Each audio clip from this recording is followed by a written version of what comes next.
하나님 말씀 누가복음 7장 18절부터 35절까지. 오늘 본문이 그렇게 길지는 않죠. 여기 보면은 이제 한 세 가지 정도 증거에 대해서 나오죠. 먼저는 이제 그 세례 요한의 그 질문 때문에 예수님이 자기가 누구신지 자기에 대한 증거를 18절에서 25절에 걸쳐서 자기에 대한 증거, 그리고 그 요한이라는 사람이 어떠한가 24절에서 이제 28절까지 그 요한에 대해서 우리 주님이 증거하시고, 그리고 마지막 29절부터 마지막까지는 세상 사람들이 어떠한가 그거에 대해서 증거하십니다.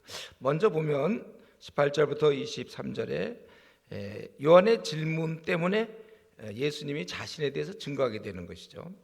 요한이 제자들을 통해서 물어봐요. 18절 요한의 제자들이 이제 이 모든 일을 그에게 알리니 요한이 그 제자 중 둘을 불러 주께 보내어 이르되 오실 그이가 당신이 오니까 당신이 그 메시아 맞습니까? 아니면 우리가 다른 일을 기다리오리까? 그렇게 물어보는 거예요. 현재 이때 요한은 감옥에 있었습니다. 그리고 얼마 있다가 죽지요. 그가 헤로드 왕의 그 잘못을 지적해 갖고 감옥에 들어갔다가 이제 얼마 있어 죽게 되는 그런 아주 위태로운 상황에서 그가 확인하려는 듯이 이제 물어보는 것입니다. 그럴 때 우리 예수님의 답변이 21절부터 23절. 마침 그때 우리 예수님께서 이제 병든 자들, 귀신 들린 자, 또 맹인들을 막 보게 하고 있을 때예요. 그래서 예수님이 그들이 와서 우리가 다른 사람을 기다려야 됩니까? 당신입니까? 그러니까 이렇게 예수님이 말씀하셨다고 22절에 요한에게 가서 보고 들은 것을 알려라. 뭡니까? 맹인이 보고 못 걷는 사람이 걸으며 나병한 자 깨끗함 받으며 규모리가 들이며 죽은 자가 살아나며 가난한 자에게 복음이 전파되며 나를 인하여 실족치 않는 자가 복되다. 이걸 얘기하라는 거예요. 이게 무슨 답이죠? 오실 그이가 메시아입니까? 그러면 그래 나다 이러면 되는 것이지, 이걸 가서 보고 얘기하라 이거예요. 왜 그렇죠? 이 땅은 정말 소망이 없는 어둠의 땅이에요. 그래서 여기서 회복이 시작되는데 그거는 이제 메시아가 오심으로부터 시작하거든요. 그래서 구약에서도 메시아가 앞으로 오면 회복된다는 것을 말씀하고 있었어요. 우리 대표적인 게 이사야 35장이나 이사야 61장 같은 데 잘 나와 있죠. 이사야 35장 5절 6절에 그때 맹인이 눈이 밝을 것이며, 이제 메시아가 올 때 그렇다는 거예요. 못 듣는 사람의 귀가 열릴 것이며 그때 저는 자는 사슴같이 뛸 것이며 말 못하는 자의 혀는 노래하리니 이는 광야에서 물이 솟겠고 사막에서 시내가 흐를 것이니라. 구약의 많은 그 예언들 중에 앞으로 메시아가 오면 회복된다. 그 회복되는 모습이 바로 걸어보지 못한 자가 걷는 거요, 말하지 못한 자가 노래하는 것이고 맹인의 눈이 떠지는, 바로 지금 그 일이 벌어지고 있다. 그러니까 이 일이 지금 시작된다는 것은 구약에서는 메시아 시대 때 되는데 바로 내가 그러기 때문에 메시아다, 이제 그런 것이죠. 우리 주님이 이 땅에 오신 것은 어둠에서 소망 없는 우리들에게 이제 너희들에겐 전혀 다른 세계가 있다, 하나님의 나라, 그것을 선포하시기 위해서 이 땅에 오셨다는 거예요. 그러므로 우리는 알아야 돼요. 주님이 오심으로부터 회복이 되고 거기에 참된 행복과 만족이 있다는 사실을 오늘 이 아침에 다시 한번 기억해야 됩니다. 우리는 그 어떤 것으로도 만족할 수 없어요. 이 땅에서 어떤 것이 많은 걸 얻는다 할지라도 행복하지 않습니다. 오직 주님을 만나야, 왜냐하면 그분으로부터 시작되니까 그분을 만나고 믿어야만, 그래야 이제 은혜를 경험하고 비로소 복된 삶을 살 수 있는 거예요. 세상 사람들이 이걸 절대로 모르고 우리는 알고 있죠. 근데 우리가 자꾸 이것을 놓친 채 내가 이번에 진급만 되면, 이번에 집 문제만 잘 해결되면, 장가나 시집만 이번에 잘 가게 되면, 자녀만 이번에 어떻게 되면, 자꾸 그러면 내가 좀 행복할 것 같은데, 이런 생각 우리가 하면 안 돼요. 우리 그런 생각하면 안 됩니다. 분명히 주님 말씀하셨잖아요. 수고하고 무거운 짐진 자들아 다 내게로 오라. 예. 내가 너희를 쉬게 하리라. 분명히 약속했어요. 다른 데서 하는 것이 아니라 주님 안에서만이 우리가 참으로 쉴 수 있는 것입니다. 그렇기 때문에 지금 내가 예수님 믿고 신앙생활하는 사람이다. 근데 나는 별로 기쁘지도 않다. 행복하지 않다. 이건 뭐죠? 그건 이상한 거예요. 나는 예수님을 믿는데 기쁨이 없다. 이게 말이 되는 거예요? 그러면 그건 둘 중에 하나 되겠죠. 주님께서 아주 허황된 약속을 하셨거나 아니면 내가 제대로 지금 신앙생활을 하지 못하거나. 근데 우리가 알기로 주님이 공허한 말씀 하실 리는 없겠고 분명히 내게 오면은 너희가 평안을 누리고 기쁠 텐데 근데 주님은 분명히 공허하게 말씀할 일은 없어요. 그렇다면 내 문제죠. 내가 지금 어쨌든 이유는 뭐 한 20가지 정도 얘기할지 30가지 내 나름대로 이유는 얘기할 수 있을 망정 그러나 분명 나에게 문제가 있는 것이다. 비록 지금 아침이라도 이런 건 이해가 되죠. 좀 몽롱하게 뭐가 지금 뭐냐 이러면 안 돼요. 내가 지금 현재 기쁨이 없고 만족이 없다면 나는 이만저만 뭐 이유는 뭐 한 10몇 가지 될지 모르지만 그러나 주님의 약속과는 틀려. 내게 오면은 쉼을 얻는다고 그랬는데 어째서 내가 그러는가. 여기 그러니까 바로미터라고 늘 얘기했어요. 벌써 이거는 오래 얘기한 거죠. 제가 오늘 목사님 또 얘기하시네요. 또 까먹고 우리는 이상하게 까먹어. 그래서 목사도 이렇게 계속 설교할 수가 있는 거예요. 자꾸 까먹으니까. 아니 주님 안에서 분명히 기쁨이 있는데 내 생활에 기쁨과 만족이 없다면 지금 내가 지금 주님께 문제가 있는 거다. 뭐 당연한 유추 아닙니까? 그렇기 때문에 제가 하고 싶은 건 이제라도 그 미지근한 그거 좀 딱지 좀 떼고 청산하고 주님 앞에서 열렬한 그런 신앙인으로 우리가 바뀌어야 되고 주님께 나아가야 됩니다. 한번 생각해 보세요. 여러분들 가장 주님께 열심을 낸 적이 언제예요? 그때로 돌아가세요. 그때 좋지 않았나요? 그때 평안했거든요. 기뻤죠. 더 나가기 전에 우리 요한에 대해 좀 생각해 보면요. 요한의 경우는 처음에 분명히 확신을 가졌어요. 그래서 메시아로 주님을 소개했거든요. 우리 대표적인 거 요한복음 1장 29절에서부터 보면은 보라 세상 죄의 짐을 지고 가는 하나님의 어린 양이로다. 우리 주님 오셨을 때 그렇게 얘기했어요. 그리고 내가 보고 그가 하나님 아들이심을 증언하였노라. 1장 34절에 이렇게 분명히 확신을 가지고 메시아로 주님을 소개했단 말이에요. 근데 시간이 좀 지나고 상황은 여전하고 메시아가 오면 뭔가 될 거라고 모든 이스라엘 민족이 기대한 게 메시아잖아요. 그럼 뭐가 될 거라고 생각했는지 모르겠어요. 자기는 그리고 지금 감옥에 있고 다소 초조해지고 확신이 좀 약해진지 몰라니까 제자들에게 50분 맞습니까? 하고 물어봐. 신천지는 이제 이럴 때 이게 바로 배신한 거다. 막 도대체 인간에 대한 이해가 없어요. 우리가 어떤 확신을 갖다가도 조금 이게 또 연약해질 때가 있잖아요. 우리 신앙생활 해보면 몰라요? 한때 막 열심을 내고 주를 막 의지하고 그러다가 또 어느 순간 좀 뒤로 물러나기도 하고 그걸 배신이라고 볼 수 있습니까? 근데 우리는 이거는 우리가 알아야 돼요. 그렇게 확신이 있던 요한도 혹시 오실 그이가 당신입니까? 19절에 우리가 다른 일을 기다리리까? 그렇게 제자들한테 물어보라고 그래서 제자들이 와서 그걸 물어봤잖아요. 이런 면에서 우리가 하나 알아야 될 것이 있습니다. 이게 바로 인간이에요. 이 짧은 80년을 살면서 자기 예수님을 한 20살에 믿었다면 이제 60년만 끝까지 밀고 나가면 되는데 우리는 그러지 못해요. 우리는 정말 많은 경우 들쭉날쭉하다는 거죠. 좀 신앙적으로 열심을 내는 듯하다가 다시 또 뒤로 물러나기도 하고 주님에 대한 의식이 막 강하고 확신이 있어서 막 이러다가도 어느 날은 푹 가라앉기도 하고 한때는 나를 위해 죽으신 주님을 생각하며 그 누구보다도 감격하여 내 생을 드리겠습니다. 뭐 그런 순간도 있어요. 그러다 또 어느 순간에는 아유 나는 아니야.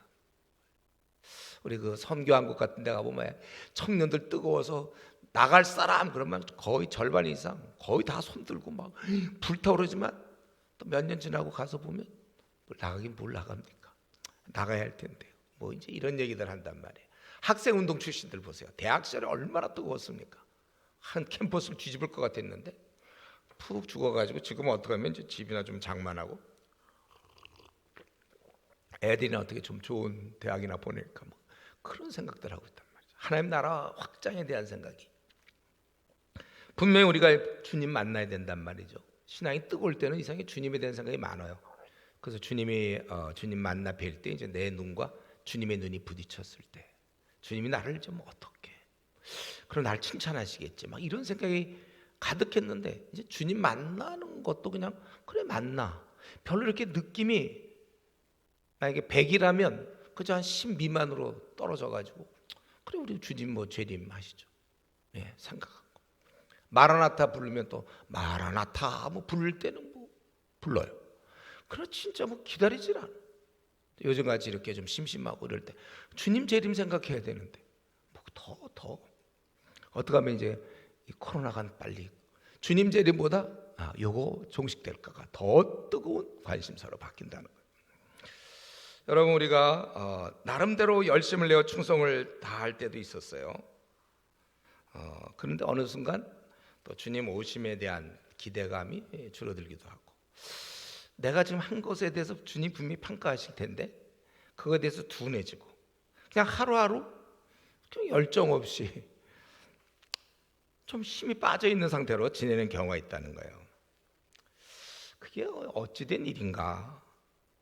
왜 그럴까? 이제 보통 제가 보기에는 그래요. 지금까지 보니까 자기가 원하던 아주 간절히 기도하던 기도 제목이 응답받지 못했을 때 그게 속히 안 이루어질 때 푹 꺼지더라고요. 보통 한때 막 열심을 했는데 뭐가 있을까요? 뭐 직장이 잘 취직이 안 된다든가 결혼이 내가 생각한 것만큼 빨리 이루어지지 않는 것 아니면 우리 어려움을 당할 때 주님이 날 도와주시는 분이시다라는 그 확신이 많이 떨어지기도 합니다. 그래서 낙심 가운데 지낼 수도 있어요. 아마 우리 성도들 가운데 그런 가운데 있는 성도들이 있는지 모르겠습니다. 그러나 사실 이럴 때일수록 우리는 주님의 약속을 꼭 붙잡아야 됩니다. 제가 가끔 얘기하는 이사야 50장 10절에 있는 말씀 너희 중에 여호와를 경외하며 그의 종의 목소리를 청종하는 자가 누구냐? 누구냐 그거야? 누가 그러냐? 흑암 중에 행하여 빛이 없는 자라도 자기 생을 생각할 때 아무런 빛이 없어. 그럴지라도 여호와의 이름을 의뢰하며 자기 하나님께 의지할지어다. 또 제가 늘 우리 형제자매들 힘들 때마다 얘기하는 야고보서 5장 11절 주는 가장 자비하시고 긍휼히 여기시는 이시니라. 그 앞부분 보면 이렇게 됐죠. 보라 인내하는 자를 우리가 복되다 하나니 너희가 욥의 인내를 들었고 욥은 끝까지 주를 신뢰했거든요. 주께서 주신 결말을 보았거니와 주는 가장 자비하시고 긍휼히 여기시는 이시니라. 여러분 우리가 이제 한 번 뜻을 정하여 주님을 믿기로 작정했잖아요. 내 생을 우리가 맡겼어요. 주님 살든지 죽든지 주 뜻대로 하소서. 자기가 한 번 생을 맡겼으면 믿고 끝까지 가는 것입니다. 중간에 왔다리 갔다리 하지 말고 쭉 가는 거예요. 한번 내가 이런 꿈을 가졌으면 이룰 때까지 가야지. 뭐 그런 꿈을 가졌는데 뭐 안 됐다. 이런 우리 혹시 그렇다면 다시 일어서세요, 여러분들. 내 남은 생 어떻게 살다 가야 가장 귀할 것인가? 흔들리지 마세요, 여러분들. 이런 상황 내에 자꾸 흔들리지 말란 말이죠. 바울 사도는 어땠습니까? 로마에 가고자 그렇게 애를 썼지만 여러 번 길이 막혔고 그런 소아시아에게 전하려고 그랬는데 소아시아 가서 하나님이 길을 막으셨어요. 그래서 마게도냐로 가서 결국 빌립보 성과 거기에 또 쭉 바울 사도가 전하는 데살로니가 다 이렇게 이제 전하는 거예요. 베레아라든가 한참 바울 사도가 일을 해야 되는데 하필 육신의 가시가 생겼어요. 그만두라는 뜻입니까? 예루살렘에 갔을 때는 결박당하고 우리 바울 사도가 얘기한 거 있죠. 제가 대학 시절에 이거 꼭 기억하면서 사람이 선을 행하다가 낙심하지 말지니 포기하지 아니하면 우리 옛날 성경에는 피곤하지 아니함이라고 되어 있는데 지금 성경 포기하지 아니하면 때가 이름에 거두리라.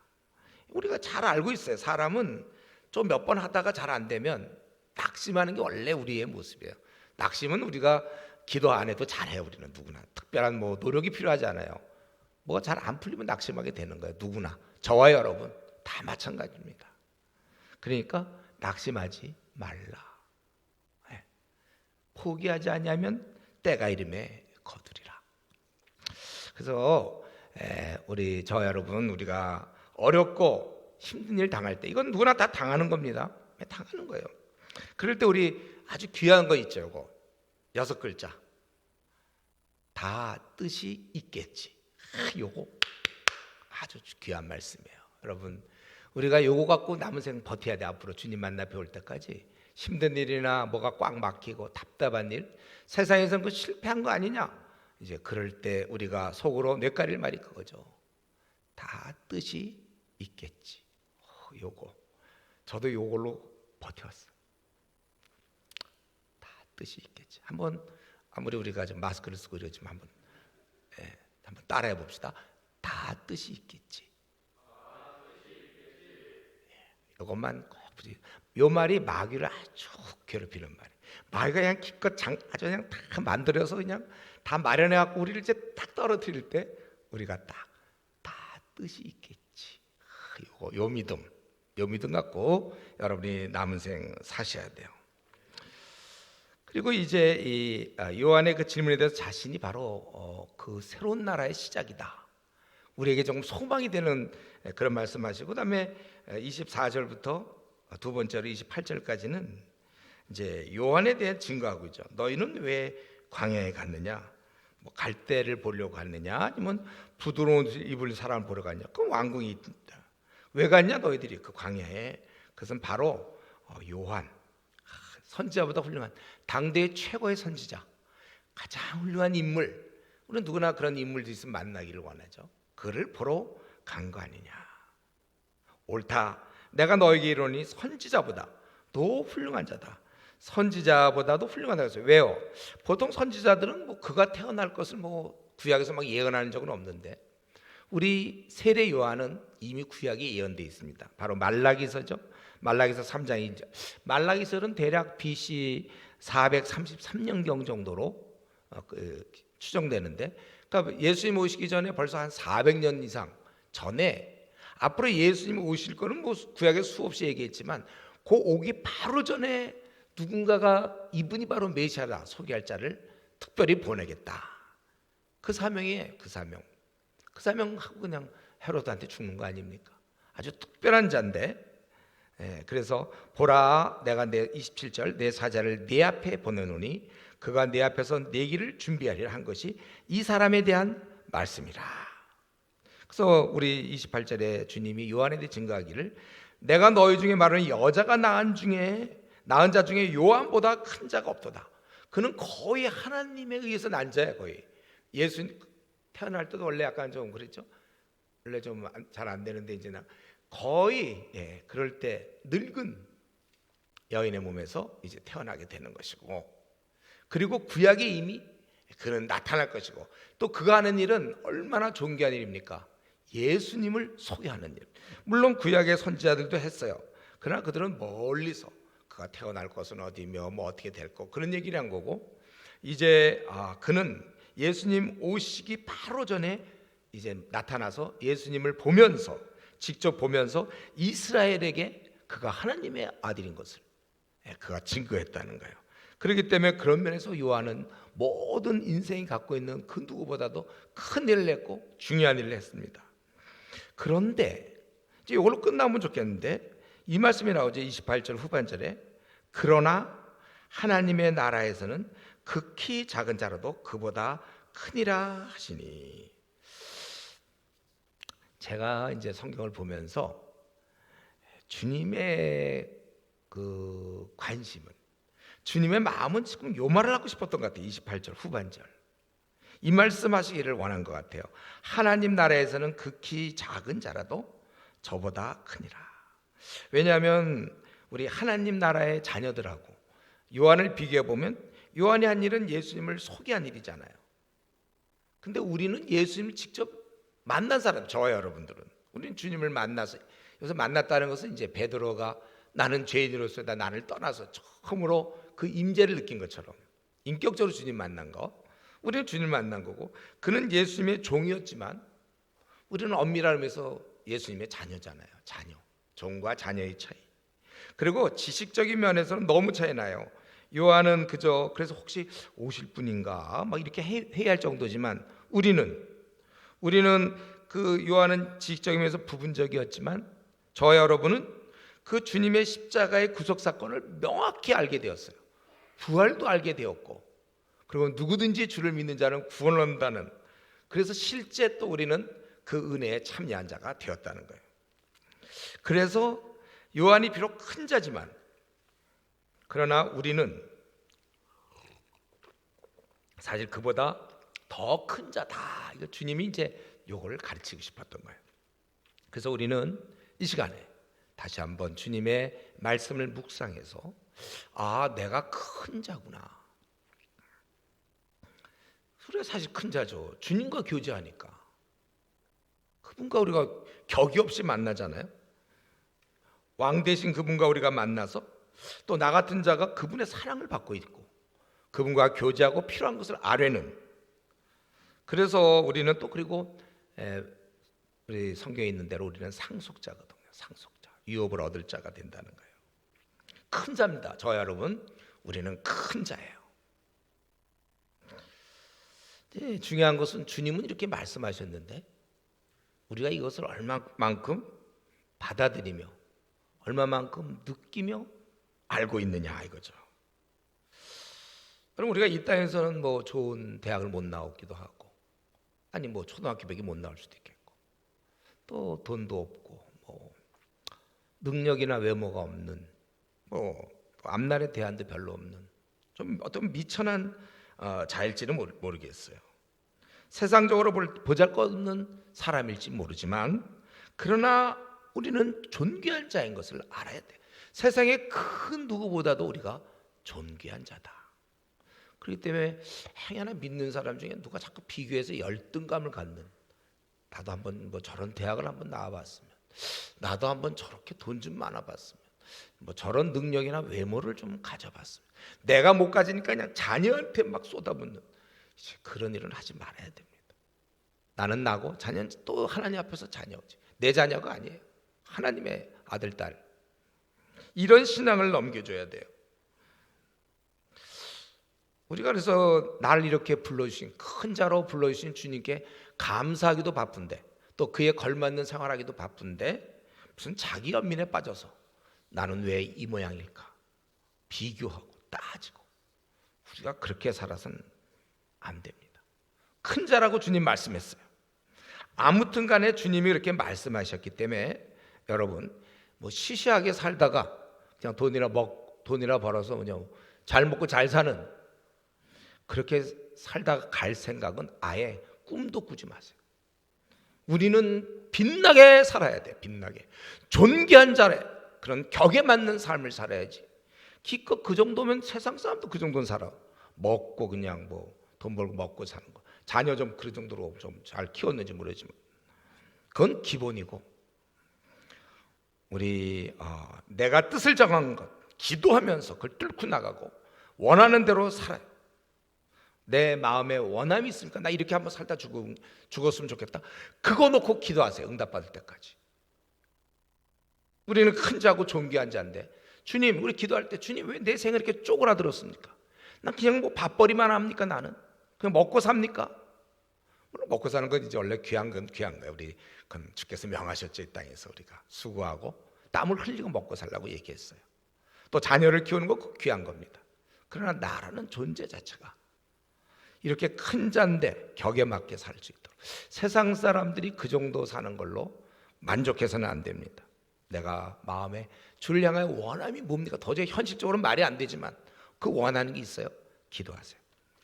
주님이 우리 큰 자라고 그렇게 말씀하셨는데, 그리고 이제 세 번째, 끝으로, 벌써 또 끝이에요. 오늘 뭐 본문이 짧아서. 세 번째, 이제 세상 사람들에 대한 증거입니다. 주님이 이제 29절부터 마지막 35절까지 모든 백성과 29절에 세리들은 이미 요한의 세례를 받은지라. 그래서 이 말씀을 듣고 하나님을 의롭다 하되 요한을 막 올려줬으니까 바리새인과 율법교사들은 그의 세례를 받지 아니하므로 그들 자신을 위한 하나님의 뜻을 저버리니라 이렇게 됐어요. 백성들, 특별히 세리, 가장 죄인들은 회개를 했는데 이 바리새인 율법교사들은 절대로 그렇게 안 했다는 거예요. 자신들 위한 하나님의 뜻을 저버렸습니다. 그래서 우리 주님이 31절부터 마지막 35절까지 그 사람들의 모습을 얘기를 하고 있죠. 세상 사람들의 모습. 이르시되 이 세대의 사람들은 무엇으로 비유할까? 무엇과 같은가? 비유하건대 아이들이 장터에 앉아 서로 불러 이르되 우리가 너희를 향하여 피리를 불어도, 그러니까 즐거움, 어때? 아주 즐거운 그런 상태에서 그들은 춤추지 않고 또 슬픈 상태, 애곡하여도 울지 않는다. 그 뭐냐면 뭐든지 다 그냥 부정하는 거예요. 받아들이질 않아. 애당초 받아들일 아무런 통로가 없어. 세상 사람들은 절대로 받아들일 그 길이 없어요. 자기 세계에만 있어요. 그래서 실제 사건이 뭡니까? 세례 요한이 와서 이런 떡도 포도주도 마시지 아니하며 그는 아주 굉장히 고행을 했고 광야에서 뭐 제대로 못 먹고 지내면서 그랬는데 제대로 뭘 먹지 않으니까 참 먹지도 않는 귀신 들렸다 그러더라고요. 세례 요한한테. 반면에 예수님 또 잘 드셨거든요. 와서. 그러니까 먹기를 탐하고 포도주를 즐기는, 그리고 세리와 죄인의 친구로 다 이렇게. 이건 뭐 먹으란 얘기야, 말란 얘기예요. 먹으면 먹는다고 그러고 안 먹으면 알맞게 먹어야 되나? 잠깐만 먹는 듯만은. 그래 절대 이건 뭐냐면 안 받아들인다. 그러나 지혜는 자기 모든 자녀로 인하여, 그래서 자녀라는 것은 그를 따르는 자들, 그것을 따르는 사람들 사이에서 옳다함이 드러난다. 예수님이고 세례 요한이고 그들 따르는 자에서 옳은 걸로 드러난다. 그러니까 이들은 뭡니까? 이 땅 사람들의 특징은 어떤 것이든지 문을 닫아요. 오직 자기만 살아오던 방식대로, 자기 생각대로만 살지 외부의 것을 받아들이지 않습니다. 그래서 지금 자기들에게 찾아온 이 구원의 기회, 하늘나라에 성부, 성자, 성령 하나님이 계시는데 성자 하나님께서 인간의 몸을 입으시고 이 땅에서 우리를 구원하려고 하시는데 또 그 바로 전에 그것을 알려고 요한이 왔지만은 다 거부하는 것이죠. 죄 용서를 받고 천국에 들어갈 수 있는 길이 주어졌지만 그 왜곡된 마음, 우리가 보통 이제 고집이라고 그러잖아요. 고집 센 거. 그런 다친 마음과 고집으로 그 기회를 스스로 놓치고 있다는 것입니다. 그래서 사실은 자기들이 이 비참한 상태에 있는데도 그걸 모르고 자기들을 구원하고자 했던 이 세례 요한이나 예수님에 대해서 지금 어이없게도 비방하고 있다는 것입니다. 참으로 안타까운 일이에요. 우리가 저거나 비슷하죠. 청소년들 중에 보면은 중고등학생들 중 보면, 아니 요즘은 초등학교 좀 고학년도 그러나요? 자기 잘 되라고 부모님이 말씀하시면 그거에 대해서 괜히 간섭한다고, 어떨 땐 화도 내고 말이 부모님께, 또 짜증내고 성질 부리는 그런 못된 자녀가 있잖아요. 자기 잘 되라고 한 건데 성질 부리는 못된 자녀가 있는 거 마찬가지예요. 세상 사람들은 하나님이 그렇게 사랑을 보여주시고 끌어주시려고 그러는데 어떻게 하든지 주님께 나가지 않는다는. 그래서 그 30절에 그거예요. 그들 자신을 위한 하나님의 뜻을 저버리느니라. 이렇게 세상 사람들은 이렇게 삽니다. 이게 세상 사람들의 모습이라고 주님이 말씀했어요. 저버린다고. 그렇다면 우리는 어떻습니까? 이에 비해서 우리는 어떻죠? 우리는 그들과 다르죠. 우리는 참으로 유순한 자가 되어서 하나님 말씀을 잘 듣는 자들입니다. 저와 여러분은. 효자 효녀는 어떻게 하든지 부모님께 순종하려고 그러죠. 그러니까 나이가 어려도 벌써 어린 마음에 어떻게 하면 부모님 말씀을 내가 잘 듣고 부모를 기쁘게 할까, 이런 마음이 벌써 들어야 그게 효자 효녀 아닙니까? 우리도 하나님 앞에서 어떠면 하나님이 기뻐하는 일을 내가 좀 하고, 하나님이 이런 걸 원하신다면 나는 그것을 즉각적으로 순종하고. 사실 여러분, 말 안 듣는 것보다 더 나쁜 게 느릿느릿 순종하는 거예요. 제가 보기에는 뻔히 알면서도 느릿느릿하는 거죠. 우리는 사실은 우리 주님이 우리에게 말씀하시면 우리는 어떻게 하면 그걸 내가 지켜나갈까, 그대로 좀 순종하려고 그렇게 애쓰는 사람입니다. 그거는 뭐 우리가 회개를 했다면 내가 지난날에 이런 고집스러운 모습을 버리고 이제 주님 말 잘 듣겠습니다 하고 우리가 돌아온 자라면 원래 그분께 순종하면서 살아가는 게 마땅하고, 하나님의 뜻을 저버리고, 우리 여기 30절에 있는 것처럼 그들 자신을 위한 하나님의 뜻을 저버리는, 우리는 그렇게 절대로 살지 않습니다. 하나님의 뜻을 저버리고 내 뜻을 세우는, 우리는 그런 사람이 돼서는 안 되죠. 아니, 우리 그런 사람이 아니에요. 그런데 제가 이제 우려하는 건 거예요. 만일 우리 중에도 그런, 혹시 그러니까 이전에 주님 알지 못할 때, 믿기 전에 그 모습, 그 땅에서 살 때 그 세상적인 습관과 그 생각, 그 고집을 포기하지 않은 채 자기가 성도라고 하면서도 신앙생활 하려는 자가 있다면 그것은 지금 크게 잘못한 거예요. 그건 큰 방향 자체가 틀린 것입니다. 그것은 내가 지금 교인이라고 성도라고 하면서도 주님의 뜻을 내가 빨리 기쁘게 순종하지 않는다면 그것은 바로 불순종하는 세상 사람들의 삶이죠. 그것은. 그럴 바에 왜 신앙의 세계에 들어왔습니까? 왜 그리스도인이 되었어요? 왜 성도가 되었습니까? 아니, 탕자가 왜 부모님께 돌아왔어요? 그냥 거기서 자기 마음대로 하지. 그가 탕자가 돌아왔다는 것은 이제 부모 말씀 잘 순종하겠다. 지난 날엔 불순종했어요. 그러나 이제는 돌아왔으면 순종 잘해야지. 와서 또 불순종할 바에 뭐 때문에 집에 돌아왔습니까? 그냥 계속 밖에서 살죠. 물론 이제 먹을 게 없어가지고 배고파서 했지만은 우리가 볼 때 그렇더라고요. 그 말 안 들을 바에 왜 왔어요? 그런 경우. 만약에 우리가 내가 원하는 대로 살고, 뭐 목사의 간섭도 귀찮고, 뭐 PBS도 하는 것도 싫고, 기도도 싫고, 그럼 왜 예수님 왜 믿었어요? 그냥 이 땅에서 아무도 PBS라는 얘기할 사람 없고, 야단칠 사람 없고, 왜 기도 안 했냐고 그럴 사람도 없고, 뭐 전도하러 가자, 뭐 중국에 선교하러 가자 할 사람도 없고, 헌금 낼 일도 없고, 그냥 살지. 왜 예수님 믿어가지고 교회 나 믿는다 해갖고.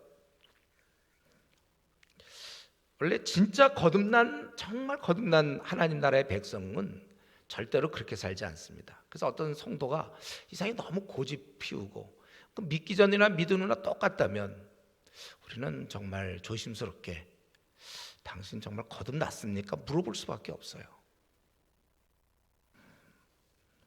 이거 뭐 좋은 표현이 아니라 내가 오늘 새벽에도 이걸 표현을 쓸까 말까, 오늘 아까도 이 표현을 쓸까 말까 했는데 그래도 또 떠오른 거니까 한번 합시다. 짝퉁 그리스도인. 별로 좋은 말은 아니에요. 그건 짝퉁이에요. 모양은 비슷한데 내용적으로는 거듭난 진정한 하나님의 백성이라고 보기가 어려워요. 교회를 다닌다면서도 아직도 자기 고집대로 하고, 예를 들면 뭐 아내를 때린다든가 뭐 이런 거 있잖아요. 욕을 한다든가 돈을 떼어먹는다든가 뭐 거짓말을 한다든가 자기 그냥 하고 싶은 대로. 차라리 그럴 바에는 그냥 편안하게 사세요. 하나님 없이. 우리가 진짜 거듭난 사람이라면 아주 분명한 특징이 하나 있는데, 어떻게 하면 주님을 기쁘게 하고 주님께 순종할까? 어떤 기준보다도 제일 우선순위가, 1번 우선순위가, 0순위가 주님이 이것을 기뻐하실까? 그겁니다. 그렇기 때문에 저는 우리는 정말 좋은 효자 효녀로 살아야 돼요. 하나님 보시기에 이제 그런 생활, 그 고집 부리던 생활, 말 안 듣는 거, 불순종 이제 그만하고 더 늦기 전에 오늘이라도 우리가 주님께 나가야 되는 것입니다. 그래서 남은 생 하나님의 자녀로, 순종 잘하는 효녀로, 효자로 우리가 살아가야 되는 것입니다. 그래서 한번 이 시간에, 이 아침에 한번 내가 살아오면서 그동안 하나님 말씀에 순종하지 않고 내 고집대로 행한 거 없는지 찾아보고 회개할 수 있기 바랍니다. 하나님께서 또 내 잘못을 회개할 뿐만 아니라 뻔히 하나님이 요거 기뻐할 것을 본인이 알면서도 결단을 미루거나 행하지 않은 일이 있다면, 요즘 시간 좀 있잖아요. 잘 좀 차분하게 생각해서 다시 주님께 나와서 결단하세요. 여러분들, 뻔히 주님이 이거 참 기뻐할 텐데. 저도 지금까지 살아오면서 제가 어떤 중요한 거 결정할 때는 바로 그거였어요. 주님을 이걸 기쁘시게 할 것인가, 기쁘시게 하지 못할 것인가, 어느 걸 기뻐하실까. 그런 거 뭐 너무 명확할 때는 불과 뭐 5분 안에 결정하는 거고 10분 안에 결정하는 거야. 내 앞날을 5분 안에 결정하면 그거 진짜예요. 주님이 이거 기뻐할 것 같다, 빡 나가는 것이죠. 세상 사람들과는 다르게 우리는 살아야 됩니다. 우리는 피리 불 때 춤춰야 될 것이고 곡할 때 우는 사람이 돼야 돼. 주님께서 우리를 원하시는 그럴 때, 주님이 이걸 기뻐하신다면 거기에 장단 맞춰서 우리가 나가야 될 사람들입니다. 이 죄 많은 땅에서 많은 사람들이 그들 자신을 위한 하나님의 뜻을 저버리고 있을 때, 저와 여러분만이라도, 우리만이라도 주님을 기쁘시게 해드리며 제대로 한번 멋지게 살다가 주님을 만날 수 있기를 바랍니다. 기도하겠습니다. 하나님 아버지, 오늘 저희들께 불러주시니 감사합니다. 우리 한 번뿐인 인생, 우리를 큰 자로 불러주셨사오니 멋지게 살다가 주님 만나게 해주시고, 우리가 잘못 살았으면 이 시간이라도 회개하여 남은 생은 얼마간 주어질지 모르지만 주를 위해서 마음껏 일하다가 주님 만나게 해 주시옵소서. 감사하며 예수님 이름으로 기도드리옵나이다. 아멘.